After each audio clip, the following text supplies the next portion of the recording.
Hello friends, welcome to Sociology Division class. So today we'll be looking at Talcott Parsons' two major points. First is social system and the second one is pattern variable. So these are the questions from the PYQ, and you can see the social system and pattern variable getting repeated almost every time, and sometimes they are dealing with the current form and just putting university as a social system and derive it or define it. So let's move forward. So this is the page.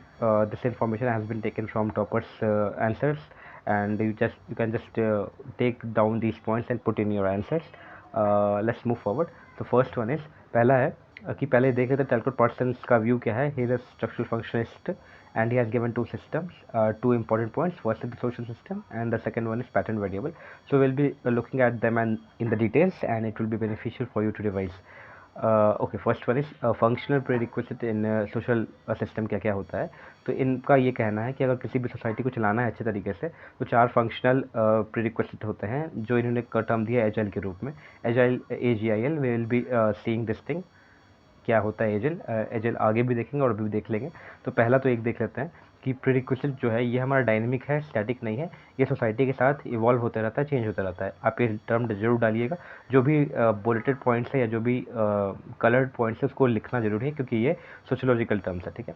और एक और चीज़ है, it's like the homeostasis in the human body. हमारा जो body है वो temperature के साथ और इन्वायरमेंट के साथ चेंज होता रहता है. इसी तरीके से सोसाइटी का भी नेचर डायनेमिक है. It gets change according to the systems and what all changes are taking place in the society. ठीक है. अभी इन्होंने एक टर्म दिया था साइबरनेटिक हायरार्की ऑफ कंट्रोल. आप ये टर्म जरूर डालिएगा अपने आंसर्स में जब भी टेलकोट पार्सन्स का है. तो पहला तो है energy flow from AGIL and information flow from LIGA. अभी पहले एजिल देख लेते क्या होता है.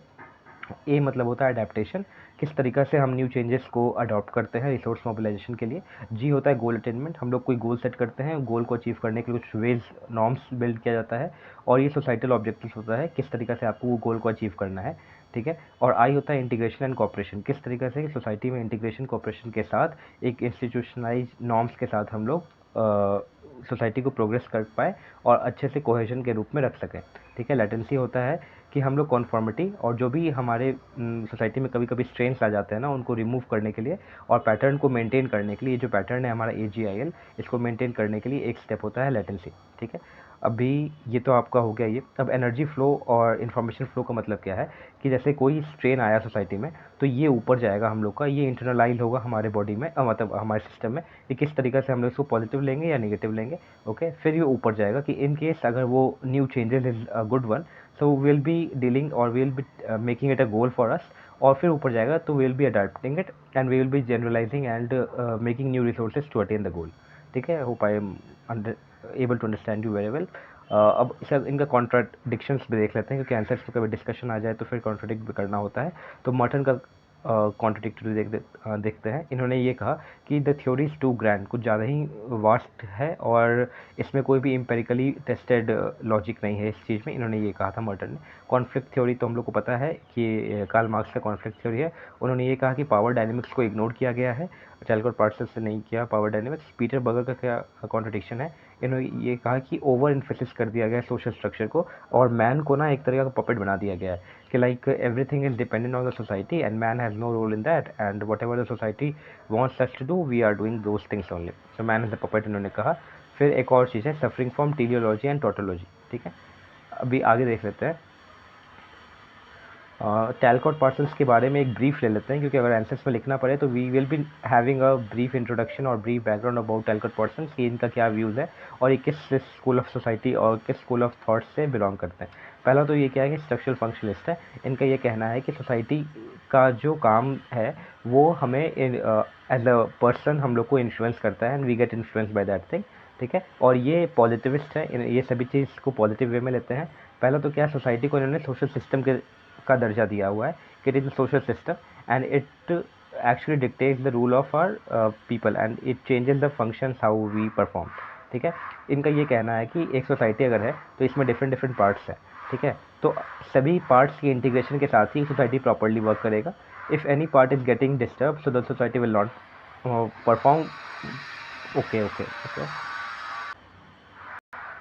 ओके. सो इनका ये कहना है कि अगर society is a social system और इस सिस्टम के अंदर बहुत सारे डिफरेंट डिफरेंट पार्ट्स हैं ये सभी पार्ट्स का इंटीग्रेटेड होकर काम करना ही आवश्यक है, नहीं तो society will not work properly.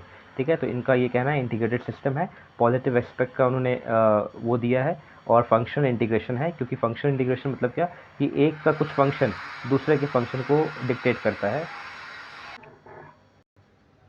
Okay, so actually घर के पीछे कुछ काम चल रहा है तो वो आवाज़ आ रही होगी, sorry for the disturbance, but please आप लोग थोड़ा वॉल्यूम ऊपर करके देख लोगे ना तो ये आप लोग के लिए सही हो जाएगा, आवाज़ आप क्लियरली आ जाएगी। ठीक है, सो मैं कहाँ पे था, यहाँ पे था फंक्शनल इंटीग्रेशन के बारे में मैंने बात किया। यहाँ पे इनका ये कहना है कि हर सिस्टम का हर एक पर्टिकुलर पार्ट्स का यहाँ पे फंक्शन है, इस फंक्शन और इस रोल के कारण ही सिस्टम हमारा इंटीग्रेटेड वे में काम करता है। रोल डिफरेंशिएशन मतलब क्या होता है कि हर एक आदमी और हर एक इंस्टीट्यूशन का एक रोल डिफाइंड है, और सबका काम अगर प्रॉपरली हो और सिस्टमाइज्ड वे में हो, then the society will be working properly, otherwise there will be some glitch और some disharmony will be there. ठीक है, पैटर्न मेंटेनेंस मतलब क्या होता है कि जिस तरीका का पैटर्न हमें सोसाइटी डिक्टेट करके देता है कि इस तरीके का नॉर्म्स है, इस तरीके के आपके वैल्यूज़ है, इसके थ्रू आपको काम करना है, then only the society will be working properly. ठीक है, तो इनका ये कहना है कि रोल ऑफ शेयर्ड नॉर्म्स और वैल्यूज़ को हम लोग को मेंटेन करना है, then only the social order will maintain properly.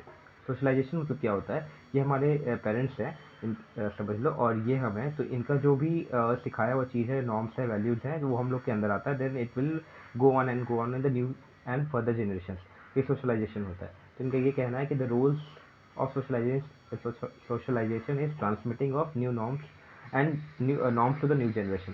ठीक है, मैं थोड़ा रब कर देता हूँ, थोड़ा क्लीन हो जाएगी। एक मिनट, ओके, चलो अभी क्रिटिक्स देख लेते हैं थोड़ा, क्योंकि क्रिटिक्स भी आपको ध्यान में रहेगा तो पता चलेगा कि किनका क्या कॉन्सेप्ट था और क्या थ्योरी था। कॉन्फ्लिक्ट थ्योरी मार्क्स ने दिया, उन्होंने कहा है कि पावर स्ट्रगल को ओवरलुक किया गया है टैलकॉट पार्सल्स के थ्रू। उन्होंने क्लास कॉन्फ्लिक्ट्स को देखा ही नहीं, उनको ये लगा कि सब कुछ नॉर्मल सा चल रहा है, सब कुछ अच्छा चल रहा है, तो the system will be working properly. उन्होंने क्लास कॉन्फ्लिक्ट्स को मद्देनजर नहीं रखा है। ठीक है, सिम्बॉलिक इंटरेक्शनिज्म का देख सकते हैं, इनके अंदर दो हमारे थियोरिस्ट आते हैं, पहला है GH मीड और दूसरा है हर्बर्ट ब्लूमर। ब्लूमर के बारे में मैंने पहले भी बताया है, GH मीड का कंसेप्ट आपको बताया हुआ है आई एंड मी के बारे में, प्रीवियस वीडियो में देख लेना। और इन्होंने ये कहा है कि पार्सल्स ना मैक्रो लेवल फोकस कर रहे हैं, माइक्रो पे ध्यान ही नहीं दिया।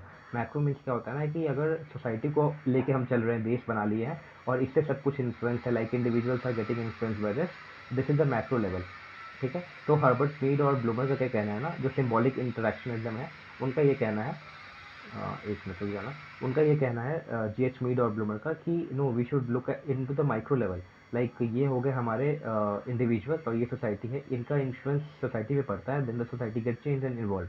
ठीक है, इनका यही कंसेप्ट आता है आई एंड मी वाला। ठीक है, अब hope I am getting clear. Interaction symbolic interactionism का मतलब क्या है, एक बार थोड़ा इसको भी डिफाइन कर देता हूँ मैं, कि इन केस आप समझो कि ये मैं हूँ और ये दो तीन लोग हैं, यहाँ पे मैंने हाई का सिंबल दिया, हाथ उठा के मैंने हाई फाई का सिंबल दिया, इनको और इनको ये पता है कि चलो he knows that it's the hi fi का थिंग है ये, और इनको लग रहा है कि I am saying 5 to him. ठीक है, तो किस तरीक़े से दोनों लेते हैं ना इस चीज़ को, किस तरीक़े से मेरे एक्शंस और मेरे सिम्बल्स को ये लोग इंटरप्रिटेट करते हैं, इसको कहते हैं सिम्बॉलिक इंटरेक्शनिज्म। ठीक है, चलो आगे देखते हैं, ये यहाँ तक ये कंसेप्ट हो गया। फिर फेमिनिस्ट का क्या कहना है कि इन्होंने ना अज्यूम कर लिया ट्रेडिशनल और जेंडर डिवीज़न को, कि ये रेनफोर्स कर दिया इन्होंने कुछ बात ही नहीं किया फेमिनिज्म के बारे में, पैट्रियार्कल सिस्टम के बारे में कुछ बात नहीं किया कि कैसे ये सिस्टम भी इन्फ्लुएंस करते हैं हमारे सोशल रोल्स को। ठीक है, सपोर्ट में कौन कौन थे पर्सन के, देखो आपको ना कॉन्ट्रोडिक्टरी मिल जाएगा चीज़, सपोर्ट कहीं कम ही मिलता है, कौन कौन से सपोर्ट में थे, तो मैंने सपोर्ट वाला भी लेके आया। RK मर्टन इनके शिष्य थे, ये सपोर्ट में थे। इन्होंने क्या किया ना, इस पार्सन्स के आइडिया को और नया कंसेप्ट दिया, मैनिफेस्ट ऑन लेटेंट फंक्शन, ये नेक्स्ट लेक्चर में मिल जाएगा आपको, और सोशल फंक्शन के बारे में इन्होंने बताया है।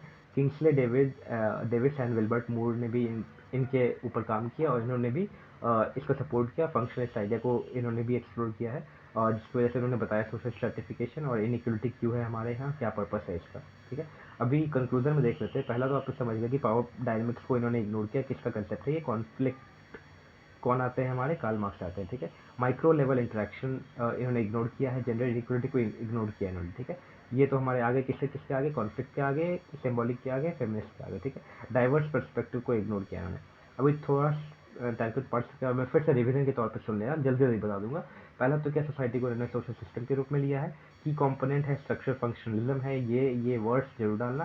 पहला तो इंटीग्रेटेड होल है, एक सिस्टम के अंदर बहुत सारे पार्ट्स हैं, सबको एक साथ चलना होगा, then only the system will work properly, ठीक है, स्टेबिलिटी मेंटेन करने के लिए। पहला हो गया सोशल सिस्टम, बता दिया, 2-3 बार रिपीट कर दूंगा, सुन लेना, याद हो जाएगा।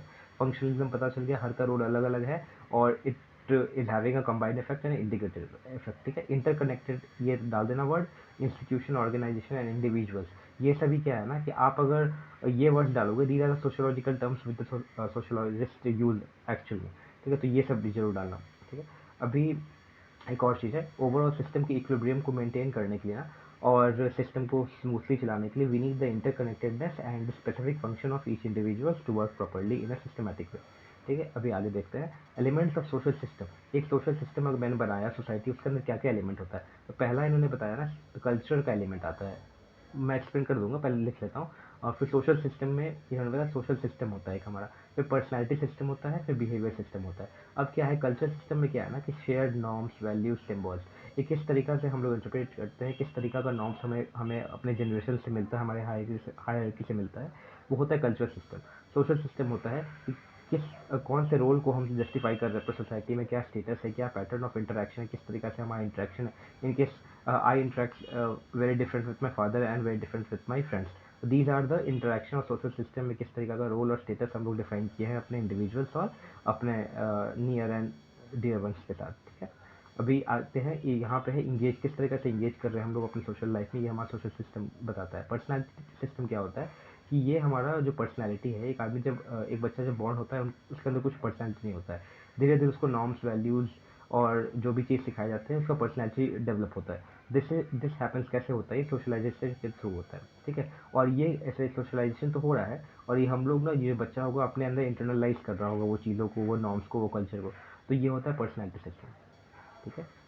जस्ट फिर बिहेवियर सिस्टम में होता है कि सोसाइटी जिस तरह का एक्सपेक्ट कर रहा है ना हम लोग से कि किस तरह का बिहेवियर हमारा होना चाहिए, उस तरीके के बिहेवियर को हम लोग एग्जिबिट करते हैं by the individuals with it, तो ये होता है बिहेवियर सिस्टम, ठीक है। अभी आप जाओ फंक्शनल इम्पेरेटिव्स के बारे में। इन्होंने ये कहा कि एक सोसाइटी को चलाने के लिए, सोशल सिस्टम को अच्छे से स्मूथली वर्क करने के लिए 4 प्रीरिक्विजिट है। ये हमारा अडेप्टेशन, गोल अटेनमेंट, इंटीग्रेशन, पैटर्न मेंटेनेंस, को लेटेंसी भी कहते हैं, ठीक है। अभी यहाँ पे जल्दी जल्दी देख लो, रिवीजन के लिए आगे भी है चेंज, 2 मिनट रिवीजन हो जाएगा। अडेप्टेशन मतलब क्या होता है, एडजस्ट करना, एक्सटर्नल चेंज, हर हमेशा कुछ ना कुछ सोसाइटी में चेंजेस आते रहते हैं, जैसे कोविड आया तो हम लोगों ने सैनिटाइजेशन के ऊपर ज़्यादा ध्यान दिया, ठीक है, तो वो हो गया हमारा adjust to the external change. Goal attainment क्या हो गया, कोविड आया, हम लोगों ने ये देखा कि हम लोग का वी शेप रिकवरी होने लगा था, तो गोल अटेनमेंट में मतलब हम लोगों ने गोल सेट किया कि नहीं यार इस बार वैक्सीन को डेवलप करना है जल्दी से और फिर उसको डेवलपमेंट में लाना है, तो गोल सेट किया गया। गोल सेट किया गया, गवर्नमेंट ने सब्सिडी दिया, वैक्सीन बना, वैक्सीनेशन का प्रोग्राम हुआ, कोविड अब एंड हो रहा है, ठीक है। तो ये हो गया गोल अटेनमेंट, किस तरीके से सोसाइटी अपने आप को रीडेवलप करता है, रिजुविनेट करता है। अब आगे इंटीग्रेशन का बात कर लो। सोशल कोहेजन के बारे में इन्होंने बात किया है कि जैसे भी कॉन्फ्लिक्ट्स आते हैं उसको मेंटेन करने के लिए सोशल कोहेजन जरूरी है, हम लोग का इंटीग्रेटेड वे में होना है। पैटर्न मेंटेनेंस मतलब क्या होता है, uphold the cultural values.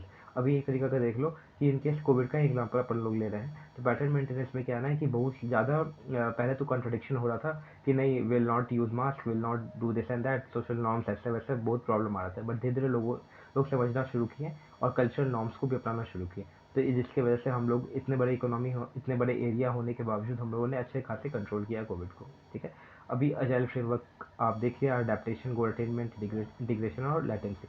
Latency का एक और याद रखना, यहाँ ट्रांसमिशन ऑफ वैल्यूज होता है, इंश्योरिंग द कल्चरल स्टेबिलिटी। अगर इन केस मान के चलो कि अभी ग्लोबलाइजेशन, प्राइवेटाइजेशन, ये सब होने के कारण, इंटरनेट प्रोलिफरेशन होने के कारण क्या हो रहा है कि कल्चर का स्टेबिलिटी थोड़ा लेस हो रहा है। इसकी वजह से ना हम लोग के बीच में कभी कभी तनाव आ जाता है, पेरेंट्स और चिल्ड्रन के बीच में तनाव बहुत आ जाता है, तो जिसकी वजह से लैटेंसी का थोड़ा इशू आ रहा है, ठीक है। ओके, तो इनका क्रिटिसिज्म आप लोग को फिर से रिवाइज कर देता हूँ जल्दी से। पहला तो क्या है कि पावर डायनेमिक्स, ये हो गया कॉन्फ्लिक्ट, ये हो गया हमारा कौन, कार्ल मार्क्स। पहला सोशलाइटल स्टेबिलिटी के बारे में बात किया है टैलकॉट पार्सन ने, चलो ठीक है। अब ये क्वेश्चन पीवाईक्यू का है कि प्रीरिक्विजिट क्या है हमारा इसमें मतलब सोसाइटी के लिए। तो पहला यूनिवर्सिटी को लेकर इन्होंने कहा है कि ये एक करंट अफेयर्स को लिंक करके क्वेश्चन पूछा गया है, तो आप लोग जब देख लेना समझ में आ जाएगा। पहला तो हो गया कि प्रीरिक्विजिट क्यों चाहिए, तो पहला हो गया मेंटेन करने के लिए, स्टेबिलिटी मेंटेन करने के लिए, फंक्शनल प्रीरिक्विजिट, ओके। तो प्री रिक्विजिट्स के लिए 4 इन्होंने बताया था, अडेप्टेशन, गोल अटेनमेंट, इंटीग्रेशन और लेटेंसी। अब एक चीज़ देख लो, यूनिवर्सिटी के रिस्पेक्ट में ये चीज़ हम लोग को डील करना है, कैसे लिखना होगा क्वेश्चन आंसर्स को। तो पहला है अडेप्टेशन। पहला अब ये हो गया ना कि एडेप्टेशन का तो आपको मालूम है कि सोशल सिस्टम को एबिलिटी टू एडजस्ट, तो यूनिवर्सिटी क्या होगा ना कि उसके एजुकेशनल ट्रेंड्स और नॉलेज और जो भी न्यू चेंजेस आ रहा है ना उसके अकॉर्डिंग यूनिवर्सिटी को चेंज होना पड़ेगा। गोल अटेनमेंट मतलब क्या होता है कि आप देख लो यूनिवर्सिटी का क्या होता है ना कि प्रोवाइडिंग क्वालिटी एजुकेशन, ये होगा गोल। प्रोड्यूसिंग रिसर्च, ये भी गोल होगा। क्रिटिकल थिंकिंग, ये गोल होगा हमारा। इंटीग्रेशन मतलब क्या होता है, कोहेजन को मेंटेन करना। इसमें क्या होगा कि यूनिवर्सिटी कैसे करेगा ये चीज़, आपको देख लो हर के नीचे आपको यूनिवर्सिटी का कॉन्टेक्स्ट दिया हुआ है, इसमें कैसे करेगा, तो कोड ऑफ कंडक्ट को अच्छा करना, स्टूडेंट कॉन्फ्लिक्ट को रिड्यूस करना, ये सब है, ठीक है। लेटेंसी मतलब क्या होता है, ट्रांसमिशन ऑफ वैल्यूज़। वैल्यूज़ कैसे करेगा यूनिवर्सिटी, तो पहला है critical thinking, research ethics, responsible citizenship. एक बार से आप लोग पढ़ लेना, आप लोग अच्छे से समझ जाओगे, ठीक है। ये तो हो गया यूनिवर्सिटी के कंटेक्स्ट में, ये सभी उसके बारे में है। अब टैलेंटेड पर्सन का ये शॉर्ट नोट्स है, एकदम 2 मिनट के अंदर आप लोग रिविजन करोगे तो आपको समझ में आ जाएगा। तो पहले देख लो क्या क्या है, चलो। टैलेंटेड पर्सन, स्ट्रक्चर फंक्शनलिज्म सबको पता है, agile framework pre requisite social system को चलाने के लिए, ठीक है। तो मेंटेन द स्टेबिलिटी और ऑर्डर, फंक्शनलिज्म। एजाइल फ्रेमवर्क 4 है हमारा, अडेप्टेशन, गोल अटेनमेंट, इंटीग्रेशन और लेटेंसी। चलो हो गया ये। सोशल एक्शन थ्योरी भी इन्होंने दिया है, इनका क्या करना है, अब ये देखो ये डिफरेंट है थोड़ा, ये हमारे उसमें नहीं दिया हुआ है लाइक सिलेबस में, बट ये भी लिख देना तो अच्छा ही मार्क्स आ जाएगा। इसमें क्या है ना कि focus on how individual interpret and respond to social norms and expectation, ठीक है। ये बहुत ही सब्जेक्टिव चीज़ है। इन केस मान लो एक कोट है ना, your six is someone's nine, आप इधर से देखोगे तो ये 6 लगेगा, इधर से देखोगे तो 9 लगेगा, ठीक है। तो यही इनका कहना है ना कि सोशल एक्शन थ्योरी मतलब ओके सॉरी, इनका क्या कहना है कि किस तरीक़ा से लोग इसको इंटरप्रेट कर रहे हैं चीज़ों को, ठीक है। अब आ जाओ आगे, पैटर्न वेरिएबल का इन्होंने बात किया। पैटर्न वेरिएबल हम लोग आगे देखेंगे अच्छे से। इन्होंने 6 बाइनरी पेयर्स दिए हैं, एक के साथ एक, एक के साथ एक, इस तरीके से 6 टोटल है। ये आगे हम लोग समझेंगे। इनका क्या कहना है ना कि अगर एक इंडिविजुअल किसी मुसीबत में फंस जाता है, किसी इशू में फंस जाता है, ठीक है, एक मिनट, किसी डायलेमा में फंसा हुआ है ना, कि that the individual navigate in their social action shaping their behaviour interaction. तो कोई डायलेमा में फंसा हुआ है, कोई इशू में फंसा हुआ है, तो किस तरीके से वो आगे निकलता है, किस तरीके से अपने बिहेवियर और इंटरेक्शन को चेंज करता है वो, ठीक है। चलो आगे आ जाते हैं। Criticism of talented person, conflict, symbolic interaction and feminist, ये तो हम लोगों ने पहले भी देख लिया है, तो शॉर्ट नोट्स में है, आपको आप बस एक पेज का होगा, पढ़ के चल जाओगे, नेक्स्ट मतलब एग्जाम से एक दिन पहले भी तो काम हो जाएगा। पैटर्न वेरिएबल हम लोग को डिस्कस करना है। हम लोगों ने क्या डिस्कस कर लिया, सोशल सिस्टम डिस्कस कर लिया, सोशल एक्शन थ्योरी डिस्कस कर लिया। अब नाउ पैटर्न वेरिएबल की बारी है, चलो आ जाओ। पैटर्न वेरिएबल मतलब क्या होता है, पैटर्न वेरिएबल सोशियोलॉजिकल फ्रेमवर्क। पहला तो फ्रेमवर्क मतलब इस तरह का ढांचा है, उसके अंदर 6 हमारे डिफरेंट डिफरेंट कॉन्ट्रास्टिंग वैल्यूज़ है, ठीक है, टर्म्ड एज पैटर्न वेरिएबल। अभी क्या है ना कि मान चलो कि एक आप हो इंडिविजुअल, आपके पास कोई डिलेमा आ गया, तो इस डिलेमा को सॉल्व करने के लिए आपके पास एक पॉजिटिव या तो एक नेगेटिव या तो ये चूज़ करोगे या तो ये चूज़ करोगे। इसी तरीके से 6 ऑप्शन है हमारे पास, ठीक है। अभी आगे जाओगे ना तो अच्छे से समझ जाओगे इसको कैसा है। चलो आगे अभी okay. The variable reflect the choices of the choices the individual make when confronted with conflicting norms and value. यहाँ पर भी सेम चीज़ है कि जब भी कोई इंडिविजुअल को कोई भी चीज़ प्रॉब्लम में आ जाता है ना, कोई भी प्रॉब्लम में आता है, कन्फ्रंट होता है, तो वो किस तरीके से उस चीज़ से बाहर निकलता है, वो सिचुएशन को हैंडल करता है, वो हमारे पैटर्न वेरिएबल के थ्रू होता है। तो पहला उन्होंने बताया है सेल्फ, देखो इसके जस्ट नीचे ना, इसके जस्ट नीचे मैंने लेमैन टर्म्स में भी ये एग्जांपल दिए हुए हैं, किस तरीके से आप समझ पाओगे, बट यहाँ पे थोड़ा सोशियोलॉजिकल टर्म्स में है तो आपको आसानी होगा, नंबर फेच करना है तो ये लिखना जरूरी है। पहला है self orientation versus collective orientation. अब इसमें क्या है कि कोई सिचुएशन आ गई, चलो मैं एग्जांपल के थ्रू ही समझा देता हूँ, आपको आसानी हो जाएगा। पहले चलो यहाँ पे इनका 6 है टोटल पैटर्न वेरिएबल। पहला आ गया self orientation versus collective orientation. इसमें क्या है ना कि या तो कोई सिचुएशन है उसमें आप अपने को प्रायोरिटाइज करोगे या तो ग्रुप को प्रायोरिटाइज करोगे, ठीक है। अब समझने के लिए क्या है कि अब देख लो, choosing to help your classmate with a project. अब एक कोई प्रोजेक्ट आपको मिला, क्लास में मिला है, आप क्लास के बच्चों को हेल्प कर रहे हैं, या तो फिर आप क्या कर रहे हैं कि सेल्फ ओरिएंटेड होकर आपने तो काम कर लिया, आप वीडियो गेम्स खेल रहे हैं, ठीक है। तो ये होगा सेल्फ ओरिएंटेशन और कलेक्टिव ओरिएंटेशन, समझ में आ गया होगा।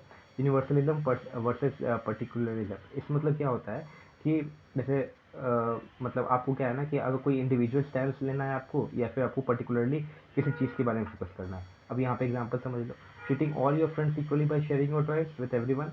अगर आपका जो टॉय है, जो भी खिलौना है, आप सबके साथ शेयर कर रहे हैं, अपने सभी दोस्तों के साथ शेयर कर रहे हैं, तो दैट इज़ कॉल्ड यूनिवर्सलिज्म, ठीक है, ये वाला और ये वाला, ठीक।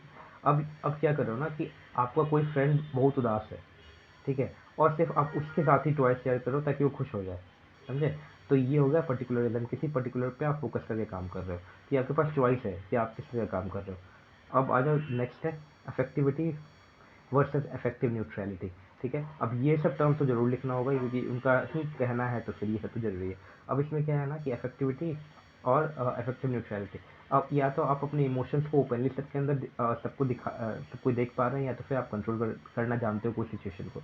अब इसमें क्या होता है कि कोई भी चीज़ को, ऐसे आपका टीम जीत गया, व्हेन योर टीम्स विन, कोई भी एक गेम जीता, तो आप बहुत खुश हो गए, बहुत चीयर अप करने लगे, तो वो हो गया आपका इफेक्टिविटी। ठीक है, अभी क्या हुआ कि और staying calm and not showing disappointment when you are lose. अगर आप मान के चलो कि आप लूज हो गए, अब आपका टीम हार गया, ठीक है, तो आप कुछ नहीं कर रहे हो, आप सिर्फ नॉर्मल से बैठे हो, ज़्यादा खुश, मतलब कोई इमोशंस नहीं जाहिर कर रहे हो, तो वो हो गया हमारा इफेक्टिव न्यूट्रलिटी। ठीक है, hope I am able to understand you very well. अब आगे आ जाओ स्पेसिफिसिटी सॉरी एंड डिफ्यूजन। इसमें क्या होता है ना, choosing to focus on just one part of your role और मल्टीपल रोल्स। अब इसमें क्या होता है कि कोई एक पर्टिकुलर पे फोकस कर रहे हैं या तो मल्टीपल फोकस कर रहे हैं। अब यहाँ पे हो सकता है ना कि playing soccer after school, school के बाद ख़त्म होने के बाद आप सॉकर खेल रहे हैं, कोई गेम खेल रहे हैं, और playing soccer, doing homework and helping your parents. समझ में आया? आपका जैसे मान लो स्कूल खत्म हुआ, तो आपके पास दो चॉइसेस है, या तो आप सॉकर खेलने चल जाओ, फुटबॉल खेलने चल जाओ, या तो फिर आप फुटबॉल भी खेल लो कुछ देर के लिए, होमवर्क भी कर लो, या फिर अपने पेरेंट्स को हेल्प भी कर लो। तो वो हो गया डिफ्यूज़न, डिफ्यूज़न हर तरफ फैल रहा है। और स्पेसिफिसिटी मतलब सिर्फ गेम खेलने चले गए, सिर्फ सॉकर खेलने चले गए, तो ये चॉइस आपके अंदर आता है। स्क्रिप्टिव वर्सेस अचीवमेंट। स्क्रिप्टिव मतलब होता है जो बर्थ से डिफाइंड, जो बर्थ से हमारे साथ लगा हुआ हो, जो स्क्रिप्शन कहते हैं। ठीक है, अभी एक चीज़ है, पीपल जज you based on either your personal achievement और on the characteristic with which you born. तो ये हो गया स्क्रिप्टिव और ये हो गया अचीवमेंट। अभी यहाँ पे आ जाएगा कि आप एक बहुत अच्छे स्टूडेंट हैं और आपको बहुत अच्छे मार्क्स आए, इसलिए आप अच्छे स्टूडेंट हैं। ठीक है, आपको बहुत अच्छे मार्क्स ला रहे हो, 100 में 99 ला रहे हो, तो आप अच्छे स्टूडेंट हो, तो ये आपको अचीवमेंट हो गया। और आप एक एथलेटिक फैमिली से हो, आपकी फैमिली में बहुत लोग स्पोर्ट्स पर्सन हैं, बहुत अच्छे अच्छे पोजीशन पे हैं, तो क्या हो गया ना, और आपको भी टैलेंटेड देखा जा रहा है, तो वो आपको हो गया स्क्रिप्शन। ये भी आपके पास चॉइस है। ठीक है, कलेक्टिव वर्सेस सेल्फ ओरिएंटेशन।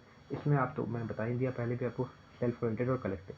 तो ये एक्चुअल में टैलकोट पार्सन्स के पैटर्न वेरिएबल बता दिया, सोशल सिस्टम बता दिया, सोशल एक्शन थ्योरी बता दिया है, और ये शॉर्ट नोट्स है, जस्ट 2 मिनट के अंदर आप पढ़ लोगे, समझ में आ जाएगा। सभी बुलेटेड पॉइंट्स और हाईलाइटेड पॉइंट्स है यहाँ पे। ठीक है, एजाइल को अच्छे से एक्सप्लेन कर दिया हूँ मैं, एग्जाम्पल के साथ भी है, क्रिटिसिज्म भी है, थिंकर्स के नाम भी इंक्लूड किए मैंने। ओके, आई थिंक यहाँ तक सफिशिएंट है टैलकोट पार्सन्स के लिए यूपीसी एग्जाम परस्पेक्टिव से। तो चलो ठीक है, अब नेक्स्ट कोई और टॉपिक लाएंगे, नो प्रॉब्लम। और हाँ, एक और चीज़, ये यहाँ पे आपको PYQ भी से सॉल्व हो जाएगा। Okay, thank you so much, bye.